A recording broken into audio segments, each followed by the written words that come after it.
సంగీత, నువ్వేం మాట్లాడుతున్నావో నీకు అర్థమవుతోందా? శృతితో ఈ విధంగా మాట్లాడే హక్కు నీకెవరిచ్చారు? నీ దగ్గర నుంచి ఇది నేను ఊహించలేదు. నీ ఇష్టం వచ్చినట్టు శృతితో మాట్లాడుతున్నావు. తానేం చేసిందని? నీకేదైనా సమస్య ఉంటే నాతో చెప్పుండాల్సింది. అంతేకాని ఇక్కడికి వచ్చి శృతిని మాట్లాడడానికి నీకెంత ధైర్యం? అదేంటి సందీప్, నువ్వు కూడా అలా మాట్లాడుతున్నావు? నేను ఈ మాత్రం మాటలు శృతిని అనకూడదా? అయినా తనేమీ అనకుండా నేను అన్నాను అనుకుంటున్నావా? తనేమంటోందో తెలుసా? ఈ ఇంట్లో పద్ధతులు, ఇంట్లో పనులు ఇవన్నీ ఎలా చేయాలో నాకు నేర్పుతుందట. నన్ను నేర్చుకోమని ఉన్న 4 రోజుల్లోనూ తను నాకు నేర్పిస్తానని అంటోంది. అవన్నీ నాకు నేర్పే పని తనకేంటి? తన సంగతి ఏదో తను చూసుకోవాలి, కానీ నా దగ్గరకు వచ్చి ఇలా మాట్లాడటం ఏమైనా బాగుందా? నా మీద పెత్తనం చేయడానికి కాకపోతే ఎందుకు ఇలా మాట్లాడుతున్నట్టు నువ్వే చెప్పు సందీప్. ఈ ఉన్న 4 రోజుల్లో నాతో చాకరీ చేయిద్దాం అనుకుంటుందా? అనుకున్నాను, నేను ఇలా జరుగుతుందని అనుకున్నాను. మానస్కు ఎంత నచ్చ చెప్పానో. తనేమో నన్ను ఈ పని చెయ్యాల్సిందే అంటూ పంపించాడు. ఇప్పుడు నేను ఇరుక్కుపోయాను. బావ నన్ను ఇప్పుడు ఈ కారణంగా కూడా అసహించుకుంటాడు. ఛా, నాకందులో ఏం తప్పు కనిపించడం లేదే. నీకెలా తప్పు అనిపించింది?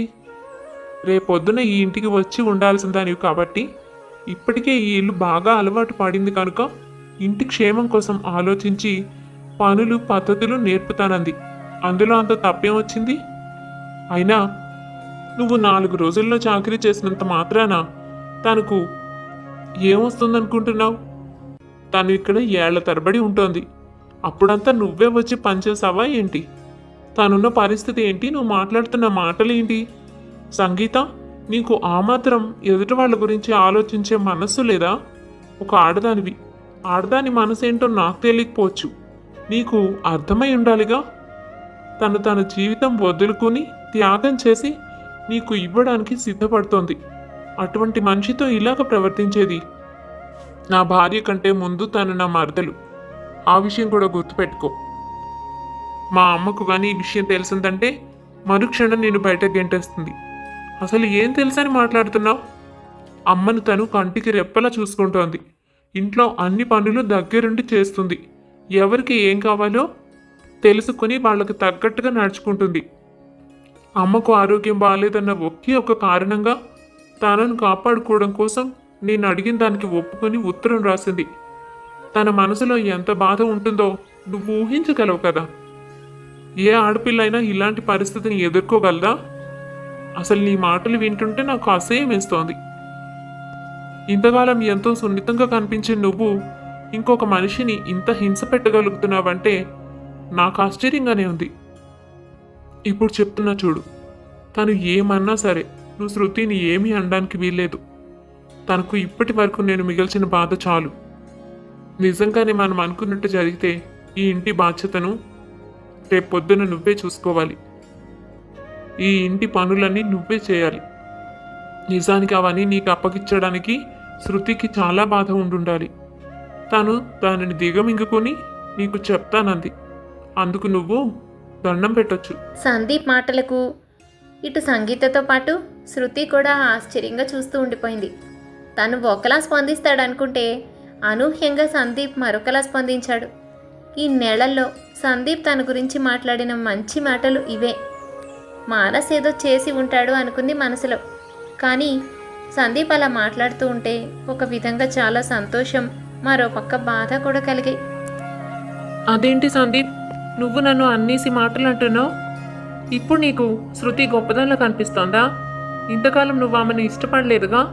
ఇప్పుడెందుకు ఉన్నట్టుండి నచ్చింది? త్యాగం చేస్తోందానా? అయినా అదంతా పక్కన పెడితే ఇంత ఇంటికి కోడలుగా వచ్చి నేను చాకరీ చేయాలా ఏంటి? ఇంట్లో ఎవరికి ఏం కావాలో చూసుకోవడం ఒక పెద్ద పనా? 4 పని వాళ్ళని పెడితే వాళ్లే చేస్తారు. ఇంత ఆస్తికి వారసురాలను అయ్యుండి నేనెందుకు ఇంట్లో పని చేయాలి, చాకరీ చేయాలి? నేనేం అలా చేయాలనుకోవట్లేదు. అలా చూసినా తను నాకు ఏమీ నేర్పవలసిన అవసరం లేదు. తను చేసుకుంటే చేసుకొని, తనకు ఏ దిక్కు లేక ఇంట్లో పడుంది కాబట్టి ఇంటి పని, వంట పని, ఇవన్నీ నేర్చుకుని ఉండొచ్చు. తల్లిదండ్రులు లేక మీ అమ్మ నాన్నలు పెంచారు కాబట్టి చిన్నతనం నుంచి వాళ్ళకి రుణపడి ఉంటుంది. అంతేకాని ఇంత హోదా ఉండి కూడా ఇంటి పనులు వంట పనులు చేయడానికి నేనేమి ఆ అమ్మాయి లాంటి దాన్ని కాదు. అబ్బో, చాలా కొత్తగా మాట్లాడుతున్నావు సంగీత. నువ్వు ఒక అనాథవి, తల్లి తండ్రులు లేని దానివి. ఒక అనాథాశ్రమంలో కష్టపడి పెరిగి వాళ్ళు చదివించినంత వరకు చదువుకున్నావు. ఏదో చదువుకు తగ్గ ఉద్యోగం చేసుకుంటూ కష్టపడి బ్రతుకుతున్నావు. నీకు జీవితం విలువ, మనుషుల విలువ బాగా తెలుసని అనుకున్నాను. ఇప్పుడు నీ మాటలు బట్టి చూస్తే నేను పొరబడ్డాననిపిస్తోంది. ఏంటి, ఇంత ఇంటికి వారసురాలైనంత మాత్రాన ఇంట్లో పని చేయకూడదని అనుకుంటున్నావా? మన ఇంటి మనుషులే మన దగ్గరుండి చూసుకోవడం బాధ్యతే తప్ప అది చాకరీ కాదు. ఏమంటున్నావు? శృతికి దిక్కులేక ఇక్కడ పడుందనా? కోర్స్ ఇప్పటిదాకా నాకు తెలీదు, కానీ నీలా అయితే నేను ఎప్పుడూ అనుకోలేదులే. అయితే శృతి కోటీశ్వరరాలు, నీకు ఆ సంగతి తెలుసా? ఇంకా మేమైనా ఈ ఇంటి వరకే సంపాదించగలిగాం, కానీ తన అమ్మమ్మ తాతయ్య వాళ్ళు ఊరంతా కొనగల శక్తి గల కోటీశ్వర్లు. వాళ్ళ ఆస్తంతా శృతికే. తను అక్కడికి వెళ్ళి బ్రతకచ్చు హాయిగా, కానీ తను కావాలనే ఇక్కడ ఉండిపోయింది మా అమ్మ కోసం, తన తండ్రి కోరిక మేరకు. ఎప్పుడూ తన గురించి ఆలోచించిందే లేదు. నీలా శృతి ఎప్పుడూ మాట్లాడింది లేదు. ఈ ఇంటిని తను సొంత ఇల్లు అనే అనుకుంది మొదటి నుంచి. ఈరోజు తను ఇంట్లో చాకిరీ కానీ పని కానీ చేస్తోందంటే తను ఇష్టపూర్వకంగా సంతోషంగానే తప్ప నువ్వనుకున్నట్టు చాకరీగానో పని మనిషిగానో భావించి చేయడం లేదు. కానీ చూస్తే రేపు పొద్దున్న నువ్వు ఈ విధంగా నడుచుకునేలా అనిపించడం లేదు నాకు. పోనీలే బావా, నేనేదో తనకి ఇవన్నీ చెప్పడం వల్ల ఉపయోగం అనుకుని వచ్చాను. నా వల్ల మీ ఇద్దరు గొడవ పడద్దు. నేను వెళ్ళిపోతాను. తనకు ఎలా ఇష్టమైతే అలా చేయని. నిజమేలే, ఎవరి జీవితం వాళ్ళ ఇష్టం. తను కోరినట్టుగా తను బతుకుతుంది. గొడవ పెద్దది కావడం ఇష్టం లేక శృతి అలా చెప్పి అక్కడి నుంచి వెళ్ళిపోయింది. కానీ సందీప్ ఆ విషయాన్ని చాలా సీరియస్గా తీసుకున్నాడు. అయినా తల్లి చెప్పిన విషయం విన్న దగ్గర నుంచి సందీప్కు శృతిని ఒక విషయం అడగాలనిపించింది. మరుసటి రోజు, శృతి, నేను నిన్న విషయం అడగాలనుకుంటున్నాను, నిజం చెప్తావా? చెప్తాను. నిన్న అమ్మ చెప్పిన విషయం నా మనసుని బాగా కలిచివేసింది. నాకు ఈ విషయాలు ఏమీ గుర్తులేవు. అమ్మ చెప్తానన్నా నేను ఎప్పుడు వినలేదు. మావయ్య నన్ను కాపాడడం కోసం చనిపోయాడని నాకు ఇప్పటిదాకా తెలియదు శృతి. ఆ విషయంలో నేను నిన్ను క్షమాపణ అడుగుతున్నాను. తెలుసో తెలియకో నేను చాలా బాధ పెట్టాను. కానీ ఒక్క విషయం చెప్పు, ఈ విషయాలన్నీ నీకు తెలుసు కదా? అమ్మ నీతో ఎప్పుడో ఇవన్నీ మాట్లాడే ఉంటుందిగా. మరి మన పెళ్ళయ్యాక నేను నువ్వంటే ఇష్టం లేదని, విడాకులు కావాలని, మరొక అమ్మాయిని పెళ్లి చేసుకుంటానని చెప్పినప్పుడు నన్ను నువ్వెందుకు అడగలేదు? నీ వల్లనే నా జీవితాన్ని, నా తండ్రిని కోల్పోయానని, కాబట్టి నిన్ను చూసుకునే బాధ్యత నాదేనని మావయ్య తీసుకున్న మాట గురించి, అది నా బాధ్యతే అన్న విషయం నాకు ఎందుకు చెప్పలేదు? నేను బాధ్యత కంటే ప్రేమని కోరుకున్నాను. నేను అవన్నీ చెప్తే నువ్వు నిజంగానే తప్పని బాధ్యతగా నన్ను భావించి బంధానికి కట్టుబడేవాడివేమో, నాకు తెలీదు.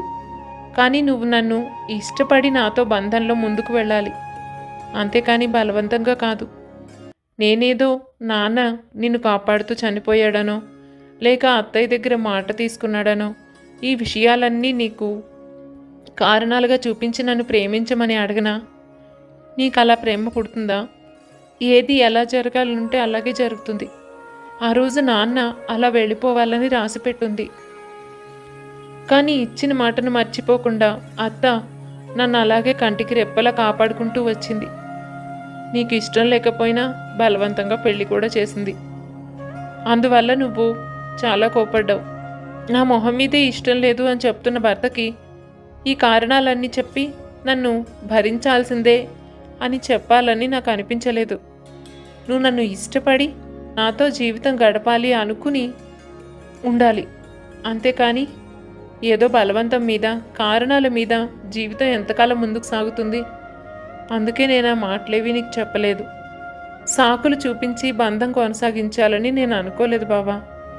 నీ ఇష్టాన్ని నువ్వు చెప్పావు, దానినే గౌరవించాలనుకున్నాను. కానీ ఎప్పటికైనా నువ్వు మారుతావనుకున్నాను.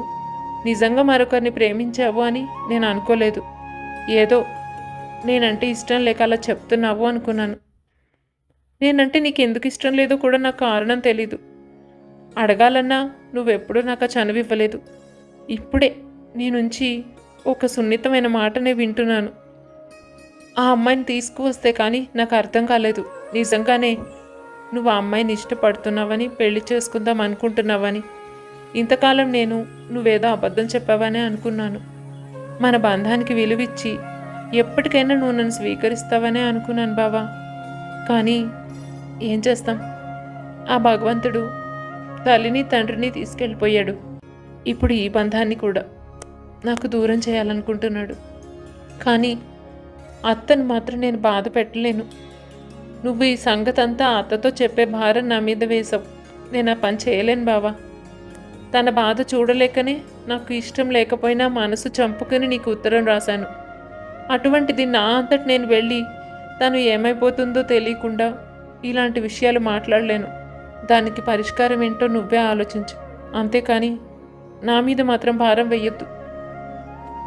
శృతి, ఇదంతా ముగిసిపోయిన తర్వాత నువ్వు మళ్ళీ పెళ్లి చేసుకుంటావా?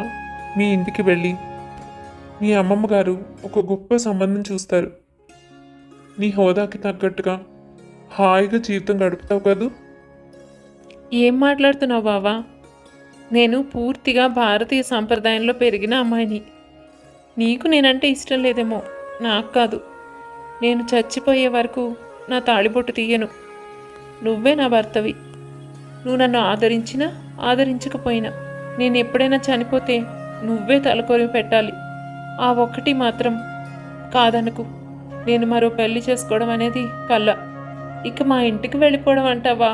అలా వెళ్ళిపోయేదాన్నైతే ఎప్పుడో వెళ్ళేదాన్ని. ఇక్కడే ఎందుకు ఉండిపోయాను? ఈ పరిస్థితిలో అసలు అత్తని వదిలిపెట్టి నేను వెళ్ళను. అత్త అని పేరుకే కానీ నాకు తను అమ్మే. అంత ప్రేమగా పెంచింది. మా అమ్మ కూడా నాకు గుర్తులేదు. తనను వదిలి నేను ఉండలేను బావా. అత్తకి ఏమీ కాకుండా ఈ విషయాన్ని పరిష్కరించాల్సిన బాధ్యత మాత్రం నీదే. నేను గట్టిగా చెప్తున్నాను, మరోలా అనుకోకు. అత్తకేమీ జరగడానికి వీల్లేదు. నేను ఆ అత్తతో పాటే ఉంటాను. నాకు ఏ డబ్బులు ఏ హోదాలు అవసరం లేదు. అప్పుడప్పుడు వెళ్ళి అమ్మమ్మ వాళ్ళని చూసొస్తాను. ఇంతకాలం ఆ మాట మీదేగా ఇక్కడ ఉండిపోయింది. ఉన్నట్టుండి నాకు ఇప్పుడు ఆ ధ్యాస ఎలా వస్తుందనుకున్నావు? సందీప్కు ఏమీ మాట్లాడాలనిపించలేదు. ఒక విధంగా చాలా బాధ కలిగింది. తను ఒంటరిగా మిగిలిపోతుందంటే ఏదో గిల్ట్ ఫీలింగ్ సందీప్ను వెంటాడుతోంది.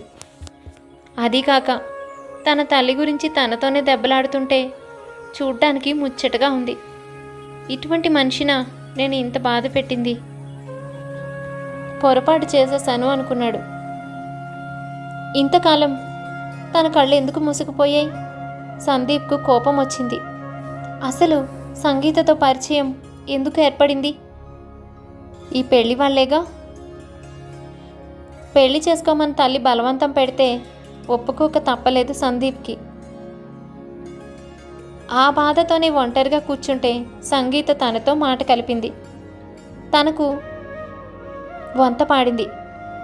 అలాగే సంగీతతో పరిచయం పెరిగింది. అసలు అదంతా జరగకపోతే బాగుండు అనిపించింది. ఇప్పుడు తనను నమ్ముకుని వచ్చిన సంగీతని అన్యాయం చేయొచ్చా? అలాగని కట్టుకున్న భార్యని ఈ విధంగా ఒంటరిని చేయొచ్చా? సందీప్కు మతిపోతోంది. అలా ఒంటరిగా కూర్చుని ఆలోచిస్తూనే ఉన్నాడు. తనకు ఏమీ చేయాలనిపించడం లేదు. చివరకు అన్నం కూడా తినాలని లేదు. అలా బాధపడుతూ నుంచుంటే శృతి అప్పుడే లోపలికి వెళుతూ పొరపాటుగా జారి కింద పడిపోయింది. సందీప్ గబగబా వెళ్ళి తనను పైకి లేపి గట్టిగా పట్టుకున్నాడు. శృతిని జాగ్రత్తగా లోపలికి తీసుకువెళ్ళాడు. దగ్గరుండి సేవలు చేశాడు. మందు కూడా రాశాడు. ఇవన్నీ అప్పుడే అటుగా వచ్చిన సంగీత గమనిస్తూ ఉంది. మానస్ కూడా అక్కడే ఉన్నాడు. మానస్ సంగీతతో, ఏంటి, మా అన్నయ్య వదినని అంత ప్రేమగా చూసుకుంటున్నాడని చూస్తున్నావా, లేక తనకు దగ్గరైపోతున్నాడేమో అని భయపడుతున్నావా? అన్నయ్యలో వదిన మీద ఎక్కడైనా అభిమానం కలిగిందేమోనని కంగారు పడుతున్నావు కదూ? అదేంటి అలా మాట్లాడుతున్నావు? అలా ఏం లేదు. నేనెందుకు అలా అనుకుంటాను? కంగారు పడకు, నాకు మీ విషయాలన్నీ తెలుసు సంగీత. అన్నయ్య అన్ని విషయాలు చెప్పేశాడులే, అందుకే అంత చనువుగా అడిగాను. రేపొద్దున ఈ ఇంటికి కోడలుగా నువ్వే కదా వచ్చేది, మరి మనం కూడా పరిచయస్థలం అవ్వాలిగా, అందుకని ఏమీ అనుకోకు. నువ్వు అదే కదా ఫీల్ అవుతున్నావు? అవును. చూడు, దగ్గరుండి తీసుకువెళ్ళి కూర్చోబెట్టి మందు రాస్తున్నాడు, మందులు ఇస్తున్నాడు. ఒక్కసారి ఏదో కాలు జారి కింద పడినంత మాత్రాన ఇంత హడావుడి చేయడం అవసరమా? అయినా తనంటే ఇష్టం లేనివాడు ఇప్పుడు తన గురించి ఎందుకు ఆలోచిస్తున్నాడు? మొన్న కూడా నేనేదో తననొక్క మాట అన్నానని నాతో దెబ్బలాడాడు, నన్ను నానా మాటలు అన్నాడు. అసలు సందీప్ ఇలా ఎందుకు ప్రవర్తిస్తున్నాడో నాకు అర్థం అవట్లేదు. మరి అలా చూస్తూ ఉంటావేంటి? వెళ్ళి అడగొచ్చుగా. నిన్ను పెళ్లి చేసుకుంటానని, ఈ ఇంటికి మహారాణిని చేస్తానని మాటిచ్చి తీసుకొచ్చాడుగా. వెళ్ళి డబాయించి అడుగు. ఇప్పుడు వదినతో ప్రేమగా నడుచుకుంటే ఎలా? నువ్వు చూస్తూ ఉంటే ఇది వేరే కథలా మారేటట్టుంది. మానస్ సంగీతం రెచ్చగొట్టి సందీప్ దగ్గరికి పంపించాడు. అసలు మానస్ ఏమనుకుంటున్నాడో తెలియని సంగీత మాటలు నమ్మి ఆవేశపడి సందీప్ దగ్గరకు వెళ్ళి ఇదంతా ఎందుకు చేస్తున్నావని గట్టిగా అడిగింది. అదేంటి అలా అడుగుతున్నావు? తను పడిపోయింది, చూస్తున్నావుగా కాలు ఎలా అయిపోయిందో. దగ్గరుండి మందు రాస్తున్నాను, పట్టుకొని తీసుకొచ్చాను, అందులో తప్పే ఉంది? అరే, ఒక మనిషి అనారోగ్యంగా ఉంటే సేవ చేయడం కూడా నీ దృష్టిలో తప్పేనా? ఆ పని చేయడానికి ఇంట్లో పనివాళ్ళు ఉన్నారు, ఎవరినైనా పిలిచి ఉండొచ్చుగా. పరిగెత్తుకుంటూ వచ్చి మేడం గారికి సహాయం చేస్తారు, సేవలు చేస్తారు. ఈ ఇంట్లో అందరికీ శృతి అంటే చాలా ఇష్టం కదా. పనివాళ్ళు కూడా అంతే. ప్రతి పూట అమ్మగారు అమ్మగారు అని తన చుట్టూ తిరుగుతూ ఉంటారు. నేను చూస్తూనే ఉన్నానులే. నేను ఒక్క మాట అడిగినా ఇంట్లో ఎవరు పట్టించుకోవట్లేదు. అన్నిటికీ అమ్మాయి గారిని అడగాలి, అమ్మాయి గారిని అడగాలి. బాగానే అందరినీ కంట్రోల్లో పెట్టుకుంది. నీకేమో అబద్ధం చెప్పి ఉత్తరం రాసింది. తీరా ఇక్కడికి వచ్చాక నిన్ను తన వైపుకి తిప్పుకోవాలని చూస్తోంది. ఈ తెలివితేటలు ఏమైనా ఉంటే ముందే చూసుకోవాల్సింది. ఇక్కడి దాకా వచ్చాక నాకు తను మాట కూడా ఇచ్చిన తర్వాత ఇప్పుడు ఇలా ప్రవర్తిస్తున్నావేంటి నువ్వు? నువ్వేదైనా చేయదలుచుకుంటే ముందే చేయాలి. ఇప్పుడు తను నాకు ఇప్పటికీ మాట ఇచ్చేశాడు. నేను తననే నమ్ముకుని జీవితం గడుపుతున్నాను. తను నన్ను పెళ్లి చేసుకుంటాడని, ఈ ఇంటికి తీసుకువస్తాడని, ఇక్కడ నేను బ్రతకాలని అనుకుంటున్నాను. అలాంటిది ఇప్పుడు నువ్వు ఉన్నట్టుండి తనని మార్చేసి నీ వైపు తిప్పుకొని నన్ను ఒంటరిని చేయాలనుకుంటున్నావా? అలా చేశారంటే నేను ఊరుకొని చెప్తున్నాను. నేను ఒక్కసారి అనుకున్నాను అంటే అది జరిగి తీరాల్సిందే. సందీప్, నీకు కూడా చెప్తున్నాను. నువ్వు మళ్ళీ మళ్ళీ ఈ శృతి వెనకాల తిరిగినా, తనతో మాట్లాడినా, తనకు సంబంధించిన ఏ పనులు చేసినా నేను మామూలుగా రియాక్ట్ అవ్వను. నా సంగతి నీకు ఇంకా పూర్తిగా తెలీదు. ముందు మనం పెళ్ళి ఎలా చేసుకోవాలో దాని గురించి ఆలోచించు. ఈమెకు గట్టిగా చెప్పి దాని మీద సంతకాలు తీసుకో. ఇప్పటిదాకా పత్రాలే చేతికి రాలేదు. ఆ ధైర్యంతోనేగా ఇలా ప్రవర్తిస్తుంది. నన్ను మోసం చేయాలనుకుంటే మాత్రం మీ కుటుంబాన్ని అంతటినీ బయటకు లాగుతాను, జాగ్రత్త. సంగీత మాట్లాడుతూ ఉంటే ఆశ్చర్యపోయి చూస్తుండిపోయాడు సందీప్. సంగీత నుంచి ఈ రకమైన రియాక్షన్ తను ఊహించలేదు. సంగీత చాలా మంచి అమ్మాయి అనుకున్నాడు. తను మాట్లాడిన మాటల్ని బట్టి ఎంతో సున్నితమైన మనసు కలది అనుకున్నాడు. కానీ దెబ్బ తగిలి మనిషి బాధపడుతూ ఉంటే దానికి కూడా అర్థాలు తీస్తుంది. శృతి తెలివితేటలు చూపిస్తుంది అంటుంది. పైగా కుటుంబాన్ని బయటికి లాగుతానంటుందా? సందీప్కు ఇదంతా ఏమాత్రం సరిగ్గా అనిపించలేదు. ఇలా జరుగుతుందని, సంగీత ఇలాగే మాట్లాడుతుందని ముందే ఊహించిన మానస్ కావాలనే రెచ్చగొట్టి మరీ పంపించాడు. మానస్ అనుకున్నదైతే నెరవేరింది. ఏంటి అన్నయ్యకు చాలా స్ట్రాంగ్గా వార్నింగ్ ఇచ్చినట్టున్నావు. ఈ మాత్రం ఉండాలే, లేకపోతే మా అన్నయ్య అంత సామాన్యుడేం కాదు. ఆయన ఒక విషయం అడుగుతా చెప్పు. అన్నయ్య చెప్పాడు నీకు అమ్మా నాన్న లేరని, అనాథాశ్రమంలో పెరిగావని, ఏదో ఒక చిన్న ఉద్యోగం చేసుకుంటూ కష్టపడుతున్నావని. అసలు మా అన్నయ్యని ప్రేమించాలని నీకెందుకు అనిపించింది? తనకు పెళ్ళయిందన్న సంగతి నీకు తెలుసా, లేక నీ దగ్గర దాచాడా? తనకు పెళ్ళయింది అని తెలిసి కూడా తనని ఎందుకు ప్రేమించావు? తను మా ఆఫీస్ పక్కనే ఉన్న ఆఫీస్లోనే పనిచేస్తూ ఉంటాడు. చాలాసార్లు తను చూశాను. చూసినప్పుడల్లా అనుకునేదాన్ని ఇటువంటి వాడినే పెళ్లి చేసుకోవాలి అని. అలా తనతో ఏ విధంగా పరిచయం పెంచుకుందాం అనుకుంటే ఒకరోజు ఒక్కడు దిగాలుగా బెంచ్ మీద కూర్చుండడం చూశాను. అప్పుడే ఒక మాట కదిపి చూద్దామని మాట్లాడాను.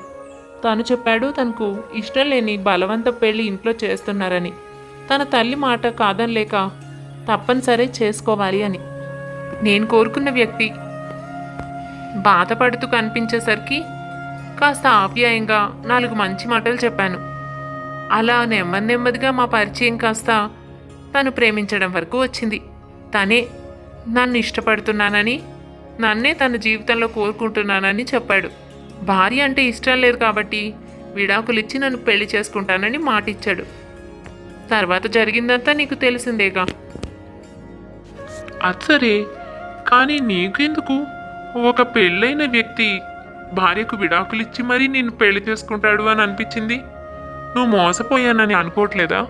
ఒక వ్యక్తిని పెళ్లి చేసుకున్న తర్వాత వాళ్ళను వదిలి మరీ మరొకరిని పెళ్లి చేసుకోవడం ఈ సమాజం ఒప్పుకుంటుందా? నిన్ను మా అన్నయ్యని అందరూ వేలెత్తి చూపిస్తారు కదా, అప్పుడు ఏం సమాధానం చెప్తావు?